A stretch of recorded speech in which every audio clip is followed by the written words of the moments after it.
Sahabat hidup berkah yang dimuliakan oleh Allah. Pada malam hari ini kita melanjutkan kajian kita beberapa hari yang lalu yang kaitannya dengan ciri-ciri orang-orang yang dicintai jin. Mungkin di antara pemirsa hidup berkah channel yang dimuliakan oleh Allah ada sebagian yang masih lupa termasuk siapa indikasi orang-orang yang dicintai jin kemarin. Garis besarnya akan saya sebutkan. Yang pertama, orang tersebut sering melakukan atau sering mimpi basah, dan itu bukan indikasi tanda-tanda balik.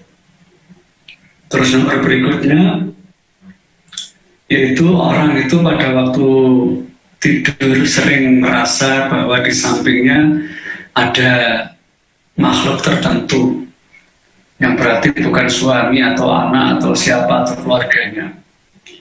Terus kemudian yang berikutnya, sering mimpi melihat bayi atau menggendong bayi atau anak kecil.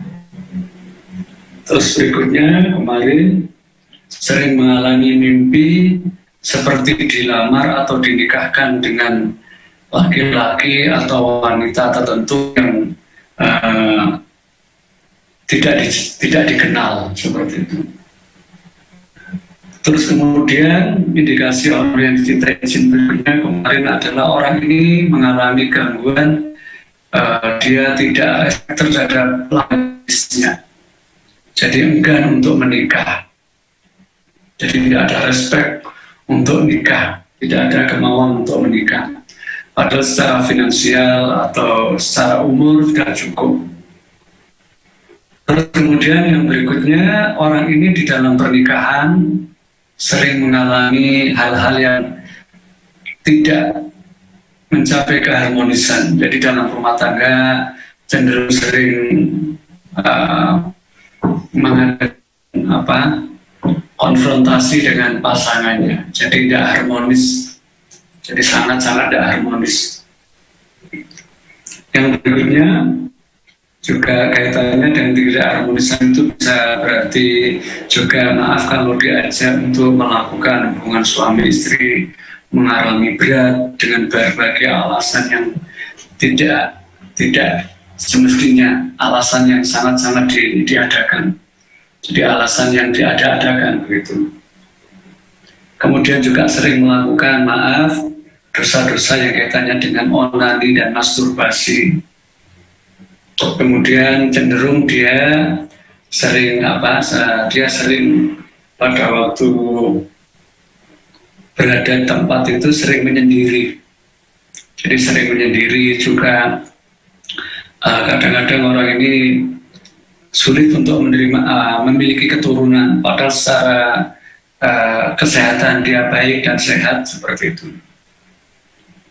Terus juga pundak seperti berat, seperti ada yang ngikuti, seperti ada yang nggak ngikuti, seperti di pundaknya seperti itu. Terus head tidak lancar, ya.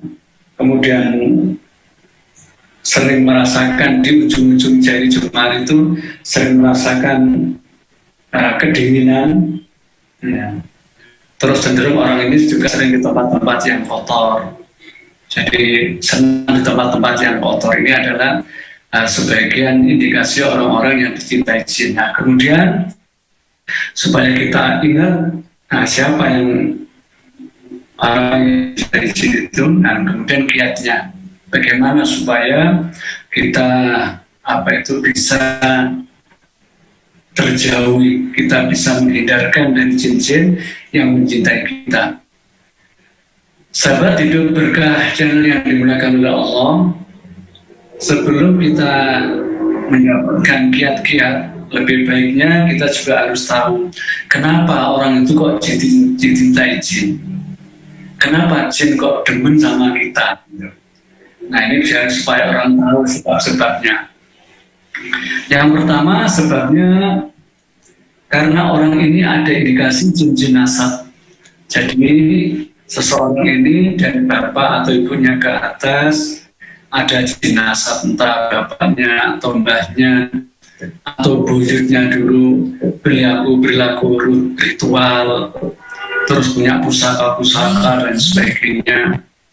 Nah ini jadi ini juga memicu untuk jin itu mencintai kita. Dan di lapangan kebanyakan orang yang dicintai jin itu ada indikasi orang itu juga ada jin asap atau jin keturunan.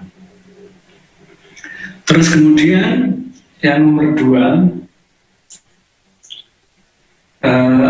orang ini pernah kena sihir dalam waktu masa yang sangat-sangat lama. Jadi orang yang sudah kena jin sihir, jadi faktor sihir yang kena gangguan jin karena faktor sihir dalam waktu yang lama, itu tidak menutup kemungkinan di lapangan juga jin itu lama-lama juga kasihan. Jadi walaupun dari tuannya, dari yang memerintah termasuk dari dukunnya itu tujuannya adalah untuk menyakiti. Jadi sihirnya sihir marit atau sihir marot, sihir yang bernuansa sakit. Tapi lama-lama mungkin karena orang ini hidupnya cenderung lebih baik dan lebih baik, akhirnya jin ini juga merasa kasihan dengan orang yang dimasuki. Seperti itu.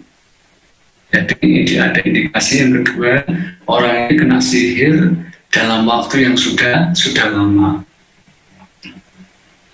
Terus kemudian orang ini dicintai jin juga bisa karena merasa iba dan kasihan. Ya, jadi kasihan sama orang ini tadi. Jadi kita juga ini tadi maaf agak terlambat karena juga ada orang konsultasi dari Madura untuk kakaknya yang ada gangguan. Termasuk kita tadi sore juga nangani kasus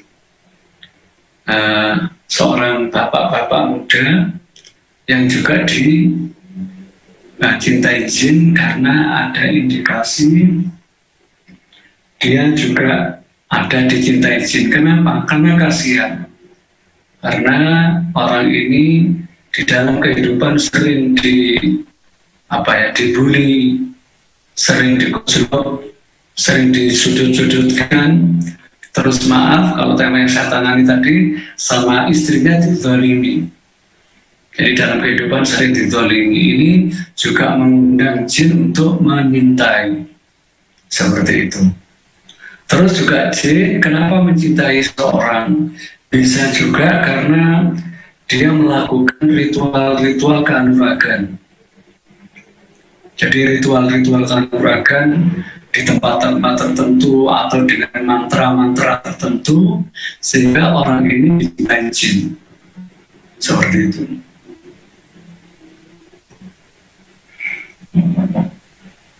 Terus juga orang dicintai jin bisa juga karena faktor di tempat-tempat tertentu, ya. Jadi karena di lokasi-lokasi tertentu. Jadi misalkan apa? Dia pada saat pernah mungkin di tempat tertentu membuka aurat, entah di kamar mandi tertentu, entah di tempat rekreasi, di tempat kamar mandi, di tempat rekreasi atau di pantai. Pada waktu dia di situ membuka aurat, kemudian apa yang terjadi? Dia melihat auratnya, sehingga jin ini bisa mencintai. Jadi sebagaimana manusia, seperti itu. Jadi kenapa jin itu mencintai manusia? Jadi banyak hal yang menyebabkan. Nah, adapun kiat-kiatnya supaya kita itu tidak dicintai jin tidak mendekat dengan kita, terutama jin-jin yang kafir-kafir maupun jin muslim pun juga tidak memasuki tubuh kita. Yang pertama adalah dalam Islam itu sudah ada kiat-kiatnya. Bahkan semua bentuk ketaatan itu adalah juga dalam rangka supaya kita dekat dengan Allah. Pada waktu kita dekat dengan Allah itu otomatis jauh dari jin. Ya. Jin itu tidak mencintai kita, tapi kalau kita cenderung jauh dari Allah, itu juga cenderung dicintai jin. Oleh karena itu apa? Antara lain kita berusaha menjaga sunnah-sunnah Rasulullah dalam segala hal. Termasuk mungkin yang pertama bisa menjaga sunnah, yang kaitannya bahwa kita kalau laki-laki di khitan, wanita pun juga sunnah di khitan. Nah, dari khitan keberkahan khitan itu sekian persen menghalangi seseorang akan cintai jin. Kemudian apalagi dia juga menjaga kebersihan, karena tadi kan gitu ya. Jadi jin itu senang bertempat di tempat-tempat kotor, dan pada waktu orang itu cenderung senangnya di tempat kotor berarti dicintai jin. Nah, untuk menyelisihinya, dan itu memang bagian dari Islam, ajaran Islam, kita menjaga kebersihan. Termasuk apa? Adalah memotong kuku. Nah, ini kalau kita dulu kata bapak mbah kita masih kecil, ayo itu kukunya dipotong karena itu dibuat sembunyian jin. Memang benar seperti itu. Jadi kita sering mengamati dalam kehidupan sehari-hari. Jadi banyak di antara wanita itu kadang-kadang ya kukunya panjang-panjang, karena nyatanya motivasinya karena nilai estetika, karena dianggap indah dan sebagainya. Nah, pada waktu kita mengamati orang seperti itu, memang kecenderungan orang-orang yang tidak mengikuti sunnah Rasulullah walaupun sekecil apapun, itu cenderung nanti dia itu dikaitannya dengan ibadah-ibadah lain mesti susah. Kenapa? Ya indikasinya dicintai jin. Jadi memotong kuku, terus apa lagi? Maaf, memotong bulu ketiak, apalagi memotong kumis bagi laki-laki yang bagus dirapikan. Kalau jenggot usahakan tidak dipotong, paling tidak dirapikan begitu. Seperti itu. Terus kemudian menutup hijab, jadi kita pakai hijab yang syar'i. Nah, pada waktu menutup hijab itu dengan benar, itu jin itu tadi tidak akan mencintai kita. Sebagaimana tadi bahwa jin itu bisa mencintai seseorang itu karena pernah membuka aurat, seperti itu. Di tempat-tempat tertentu yang di situ ada jinnya, seperti itu. Makanya amalan-amalan seperti ini harus kita jaga. Kemudian usahakan pada waktu mau tidur, syukur kalau bisa wudu terlebih dahulu. Terus apa lagi? Pada waktu kita mau tidur, itu etika tidur, di samping menghadap ke arah kiblat dengan miring ke kanan, itu usahakan tempat tidur itu dibersihkan. Walaupun dengan sarung atau apa itu, dengan membaca bismillah. Nah, itu kenapa? Supaya tempat kita tidur itu benar-benar bersih. Kan kemarin tanda-tanda orang yang dicintai jin itu apa? Kalau waktu tidur seperti ada sosok tertentu yang tidur di sebelahnya. Itu. Jadi seperti itu. Nah, kemudian sambil membaca ayat kursi, apalagi membaca 3 qul huwallahu al-falaq an-nas, atau ditambah al-kafirun boleh. Juga membaca ayat terakhir surat Al-Baqarah, paling tidak sekitar 2 ayat. Amana Rasul bima unzila ilaihi min rabbi wal mu'minun kullun amana billahi wa malaikatihi wa kutubihi wa rusulihi la nufarriqu baina ahadin min rusulihi, sampai fansurna 'alal qaumil kafirin. Itu dibaca. Jadi pada waktu tidur melakukan seperti itu, kita tidak akan dicintai jin, tidak akan didekati jin, seperti itu. Nah, kalau itu kita istiqomahkan, jin-jin yang ada di tubuh kita, walaupun itu belum kita ruqyah, itu sekian persen sudah kabur. Karena apa? Karena melakukan ketaatan. Jadi seperti itu. Terus apa lagi? Kasih kita sering, yang laki-laki sering pakai minyak harum. Bisa minyak kasturi, gaharu, dan minyak apapun yang harum, itu menyelisih supaya jin tidak didekati jin. Ya. Kemudian apalagi kita menjaga etika pada waktu masuk ke kamar kecil. mulai kita masuk Allahumma inni a'udzubika minal khubuthi wal khaba'is. Jadi seperti itu. Pada waktu kita baca doa seperti ini, kemudian kita mendahulukan kaki kiri pada waktu di kamar mandi, insya Allah aurat kita tidak bisa dilihat oleh jin, kalangan jin. Sehingga dihijab oleh Allah, ditutupi aurat kita. Seperti itu.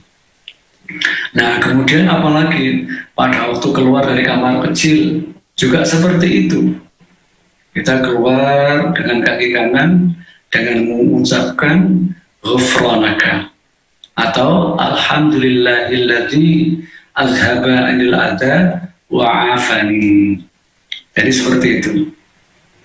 Jadi itu antara lain kiat-kiat yang harus kita lakukan dalam rutinitas keseharian supaya kita tidak dicintai oleh jin. Terus apa lagi? Masih banyak lagi. Apalagi kita usahakan untuk sering dekat dengan Al-Quran. Dengan Al-Quran. Jadi baca Quran, tadabbur Quran. Terus apa lagi? Kita supaya tidak dicintai jin adalah bahwa kita yaitu membaca doa zikir pagi dan sore. Ya, lu apa kaitannya? Rasulullah mengatakan siapa yang membaca ayat kursi sekali pada waktu pada subuh, maka dia mulai pagi sampai sore tidak diganggu jin. Kalau dibaca sore, maka tidak diganggu mulai sore sampai pagi. Terus apa lagi? Bisa membaca Bismillahirrahmanirrahim la yadhurru ma'asmihi syai'un fil ardi wala fis sama'i wa huwas sami'ul 'alim, atau doa zikir-zikir yang lain. Jadi seperti itu. Jadi kita biasakan sekecil apapun sunnah Rasulullah, sebenarnya bukan masalah kecil ya, itu kita berusaha untuk melakukan. Kita berusaha untuk ittiba. Jadi mulai dari yang kecil apalagi yang besar. Kaitannya dengan rumah tangga, kaitannya apa dengan ibadah-ibadah makhluk, sholat dan sebagainya. Bahkan lebih daripada itu urusan apapun harus mengikuti Allah dan Rasulnya, termasuk kita di dalam urusan ngatur masyarakat, berbangsa dan bernegara. Nah, sekali lagi juga seperti itu. Seperti juga ini pada waktu kita masalah pakai baju. Nah, pakai baju itu ada etikanya. Pada waktu kita melepas baju, apa yang kita lakukan? Bacalah doanya biasa, simpel kelihatannya, tapi pengaruhnya dahsyat. Baca apa pada waktu melepas baju, celana, dan sebagainya? Katakanlah Bismillah. Jadi bacanya cuma Bismillah. Tapi dengan Bismillah itu, Masya Allah, jin tidak bisa melihat aurat kita. Pernah itu ada suatu kejadian, saya punya teman, dia punya pesantren tahfidz Quran di Malang. Suatu saat ada pesantren tertentu itu yang santrinya banyak yang kena gangguan jin. Setelah diobati, diruqyah, ternyata dalam pengobatan ruqyah itu ada yang nuansanya agak kesurupan begitu, ngomong ABCD. Di antara lain, kenapa kamu masuk ke anak-anak ini? Ya karena dia dalam kesehariannya tidak menjaga sunnah Nabi, sehingga saya mudah untuk mengikutinya. Bisa masuk, saya mencintainya. Nah, kenapa kamu kok nggak masuk ke anak si fulan itu? Kenapa? Saya nggak bisa masuk dia. Kenapa? Karena dia dalam adab keseharian, dia itu walaupun cuma melepas baju, dia membaca Bismillah. Jadi sampai segitunya. Jadi pengaruh ibadah, pengaruh amalan-amalan dari Nabi, apapun yang diamalkan Nabi itu intinya bahwa kita di samping mengamalkan sebagai bentuk cinta ketundukan kita kepada Allah dan kepatuhan kecintaan kepada Rasul, itu dampak baiknya adalah kita dijaga oleh Allah. Terus apa lagi yang di masyarakat susah, yang di masyarakat masih banyak yang kita lihat, seperti itu permasalahan makan. Jadi makanan ini ya, makanan. Jadi pada waktu makan kita usahakan baca doa, ya, baca doa. Ya, bahkan sampai kalau kita lupa baca doa, di tengah-tengah kita baca, ya, doa juga. Bismillah, awaluhu akhiru. Ya. Jadi saya menyebut nama Allah di awal dan di akhir. Nah, pada waktu dalam riwayat diceritakan siapa yang membaca lupa baca doa, kemudian dia ingat baca doa, kata Rasulullah, maka jinnya pada waktu mau pas makan makanan yang dari kita itu, mereka itu muntah. Walaupun maaf, muntahnya nggak naik kita, tapi secara gaibnya seperti itu. Terus apa lagi etika makan? Di samping makan seperti itu, coba kalau kita minum, usahakan dalam gelas itu. Jadi dari minum saja itu sudah bentuk ketaatan, ketundukan kita kepada syariat itu ada. Baru urusan makan dan minum. Apa? Pada waktu minum, syukur kalau suatu gelas itu kita minum dengan 3 tegukan, misalnya sudah baca doa. Terus apa lagi? Pakai tangan kanan. Ya, pakai tangan kanan. Kan kemarin hakikat jin itu ada juga di dalam pembahasan hakikat jin. Hakikat jin itu apa? Makan dan minum. Makanya selisialah. Ya, kalau kamu makan dengan apa? Dengan makan pakai tangan kanan. Itu. Dan fakta di lapangan secara psikologi, orang yang pada waktu makan itu cenderung sering tangan kiri, itu hampir di banyak orang itu diajak ibadah untuk ketaatan yang totalitas itu lebih susah. Ya, jadi orang yang sudah mulai makannya pakai tangan kiri, makannya sambil berdiri, itu umumnya orang itu diajak untuk melakukan ketaatan dalam arti ketaatan yang benar lurus, tegak, itu agak susah. Kenapa? Itu oleh karena itu kaitan seperti ini, Masya Allah. Jadi apapun yang dari Rasulullah berusaha untuk kita amalkan.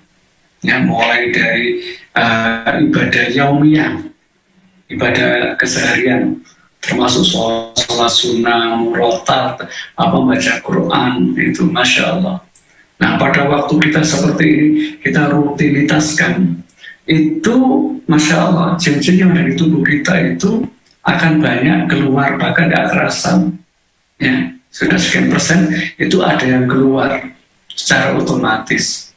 Walaupun yang terakhir, kadang ada orang-orang tertentu yang memang harus dibantu dengan ruqyah untuk menghilangkan jin-jin yang cinta kepada dia, yang cinta kepada kita. Seperti kasus tadi malam, yang tadi malam itu kurang lebih jam 9:30 ada orang batu daerah Puncak sana telepon ke kita, Ustaz, saya mau ke sana, saya baru kesurupan, saya gini. Aduh, maaf Bapak ya, kalau sudah malam saya tidak bisa, karena ini barusan saja ada yang kita bantu, kita tangani. Jadi kalau yang bisa insya Allah besok pada Jumatan saja.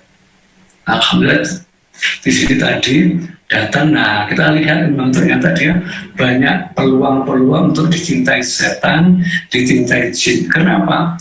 Karena memang dalam kehidupan sehari-hari itu banyak hal-hal yang kebaikan, sunnah-sunnah Rasulullah yang tidak dilakukan. 1. Nomor 2, dari rumahnya juga yang nggak steril. Jadi rumahnya dulu pernah dibuat, pernah dipakai oleh orang-orang yang pelaku ritual, ya seni-seni nusuk, bandengan dan sebagainya, seperti itu. Sehingga perlu dibantu untuk dikeluarkan melalui melalui diruqyah.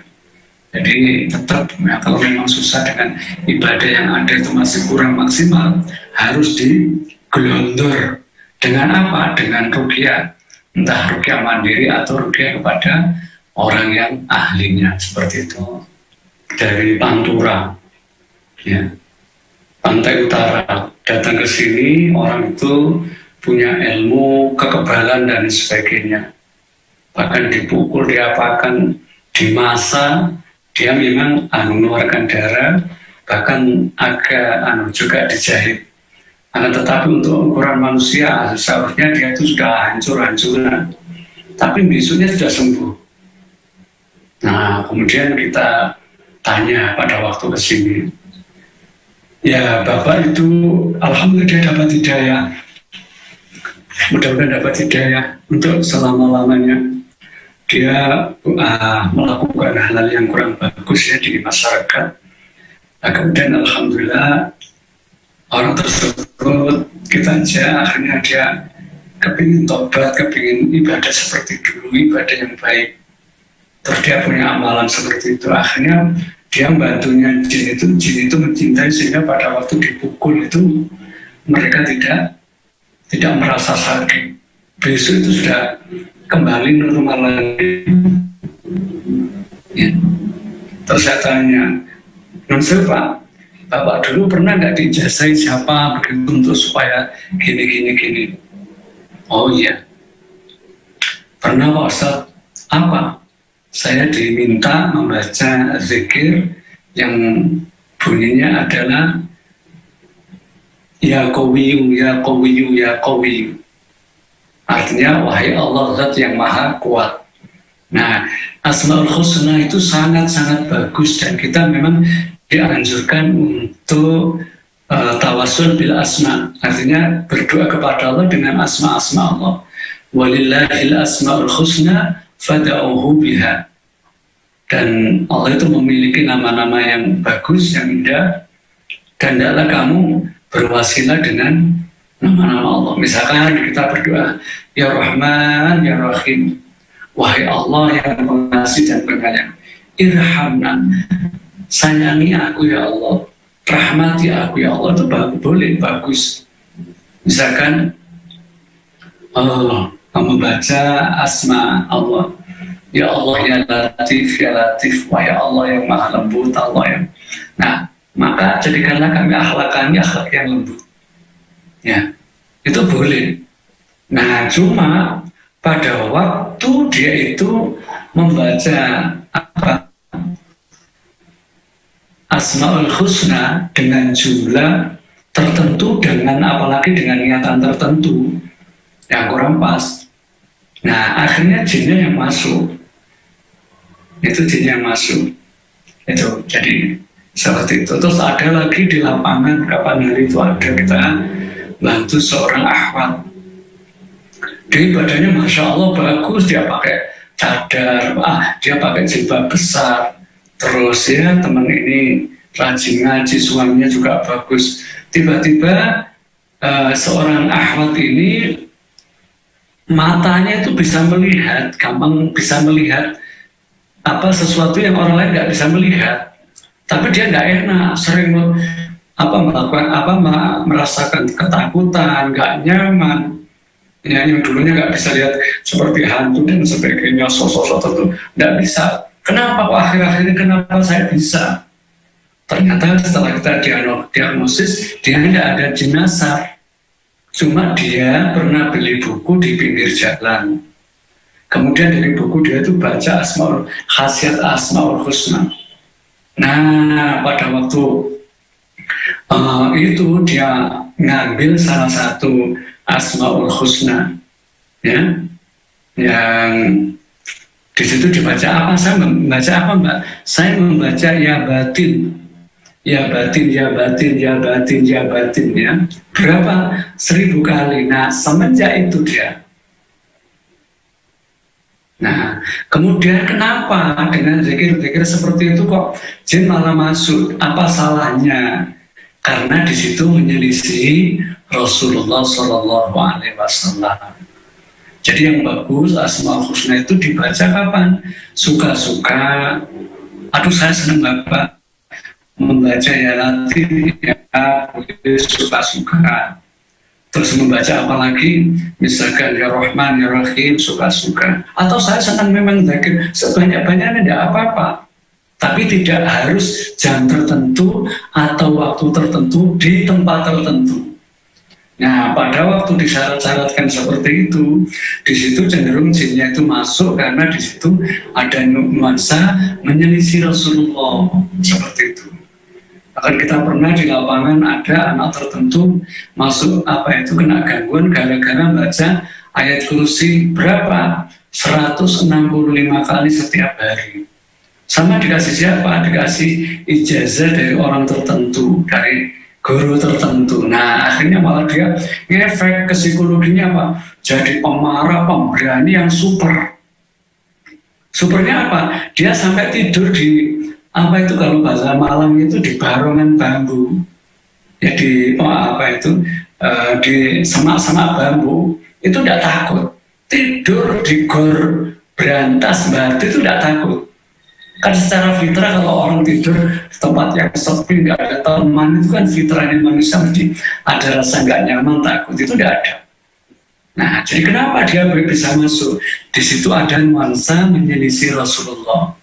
Jadi kalau ayat kursi dibacanya, aku senang ayat kursi memang. Pada waktu aku membaca merasa tenang, begitu merasa lebih dekat dengan Allah. Nah, seperti itu boleh. Berapa?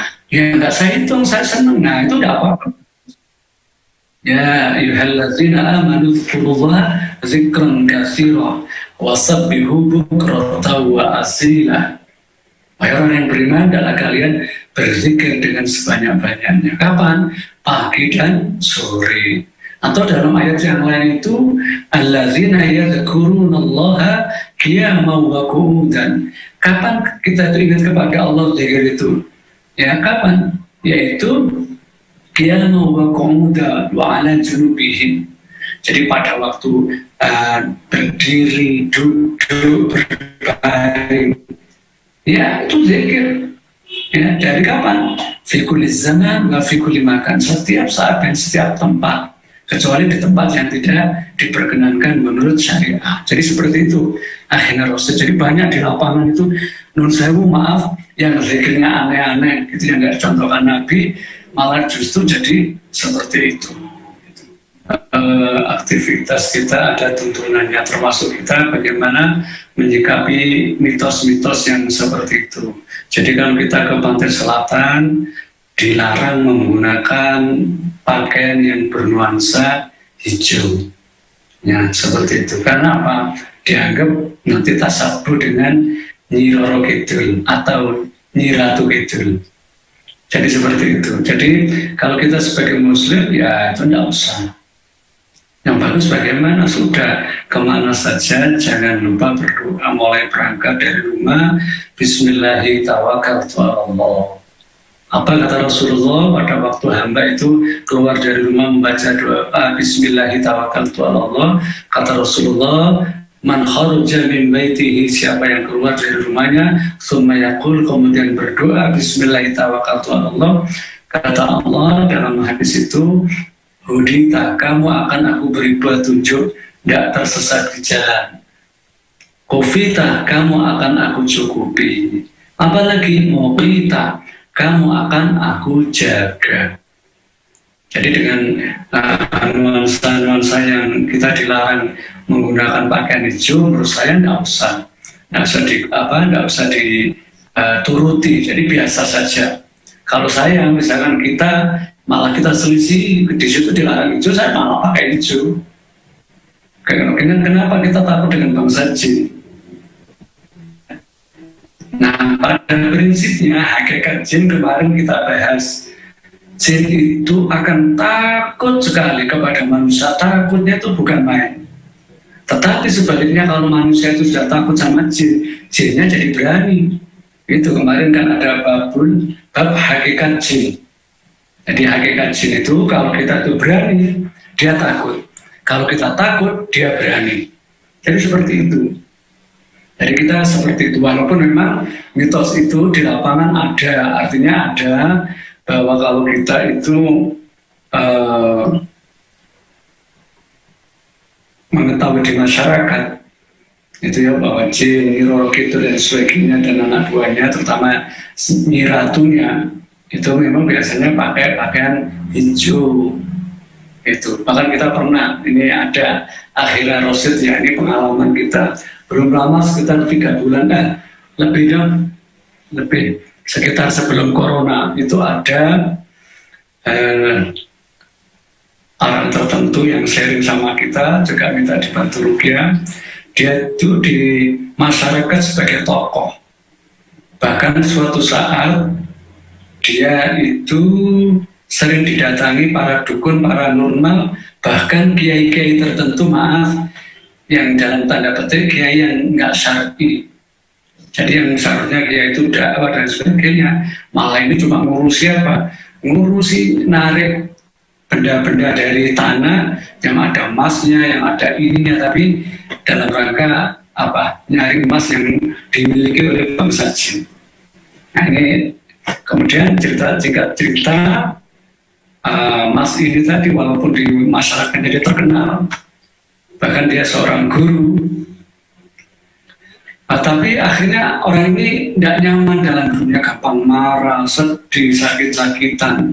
Kemudian dia datang ke kita, intinya kita bantu. Kemudian saya tanya, di antara diagnosis saya, Masnya pernah mimpi apa saja? Nah, saya tanya, oh Ustadz, saya pernah mimpi wanita cantik pakai selendang hijau. Jadi wanita cantik pakai selendang hijau. Terus bilang apa sama sampean? Dia bilang, mbah-mbahmu itu dekat sama saya. Mbah-mbahmu itu dekat sama saya.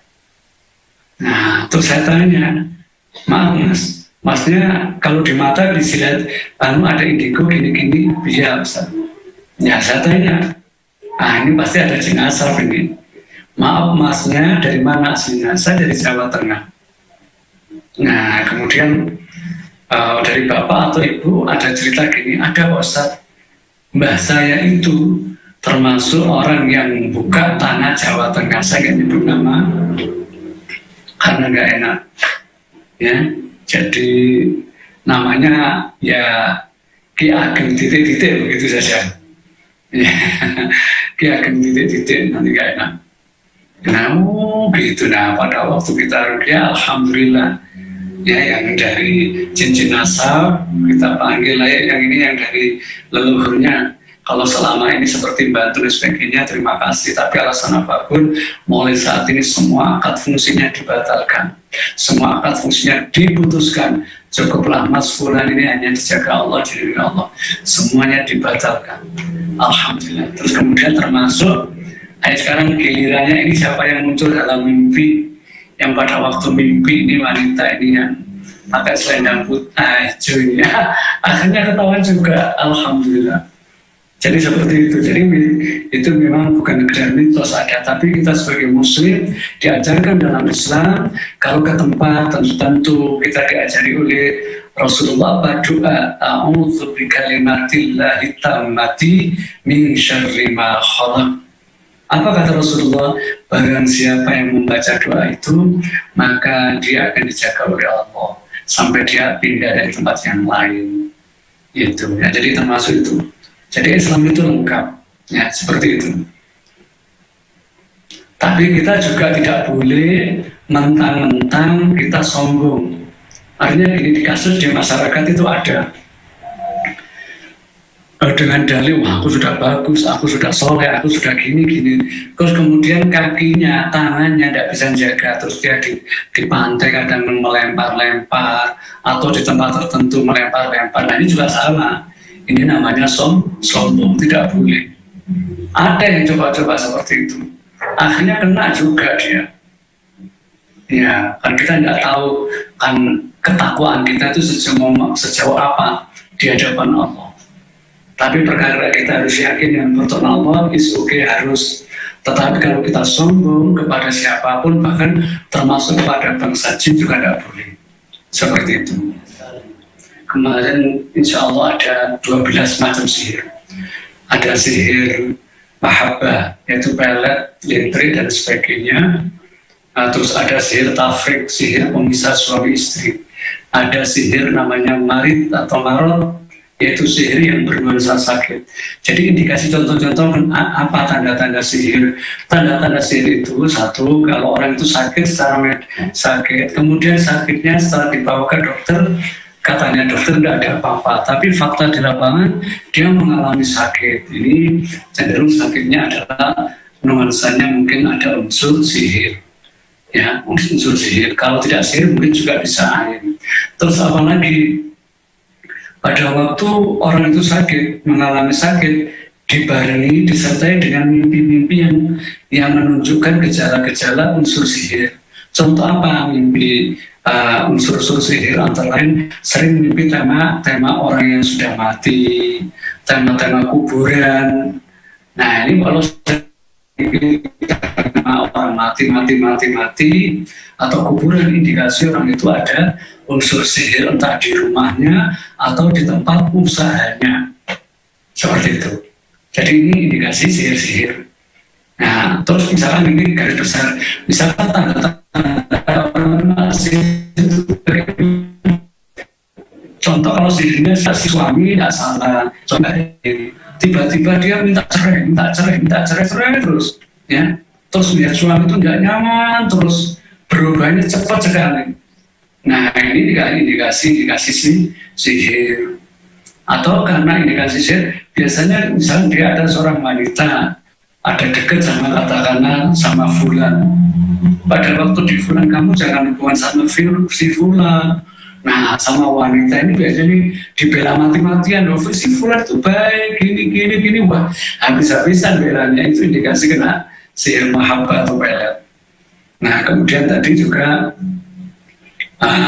kaitannya dengan mimpi-mimpi sosok-sosok bayi. Nah mimpi-mimpi sosok bayi itu juga indikasi orang dicintai jin. Tapi kalau mimpinya apalagi berulang, kalau cuma satu kali belum tentu. Tapi kalau itu sering menggendong bayi, sering membawa bayi, terus seperti diikuti anak-anak kecil-kecil dan sebagainya, itu termasuk bagian daripada indikasi ada jin yang mencintai kita, seperti itu. Jadi ini tidak apa-apa ya, memang sambil mengingat bahasan kita yang kapan hari tanda-tanda orang yang kena sihir dan itu tadi ya. Untuk Ahmad, saudara saya Ahmad, itu memang permasalahan ini kalau sudah urusan jodoh jangan benar-benar menguras tenaga dan menguras semangat untuk ruqyah. Karena pada waktu orang itu katakan maaf ya, sudah umur sekian kok belum kunjung arjunanya yang memakhidbah, ini sudah bingung di lapangan banyak. Terus banyak yang tanya, Ustaz apakah saya gini. Saya tidak langsung jawab, oh iya ada ininya. Kita kan ruqyah kita itu ruqyah yang ilmiah, jadi tidak bisa jawab sebelum itu kita diagnosis. Nah pada waktu kita diagnosis di lapangan memang sebagian itu ada yang memang karena ada nuansa kena hijab.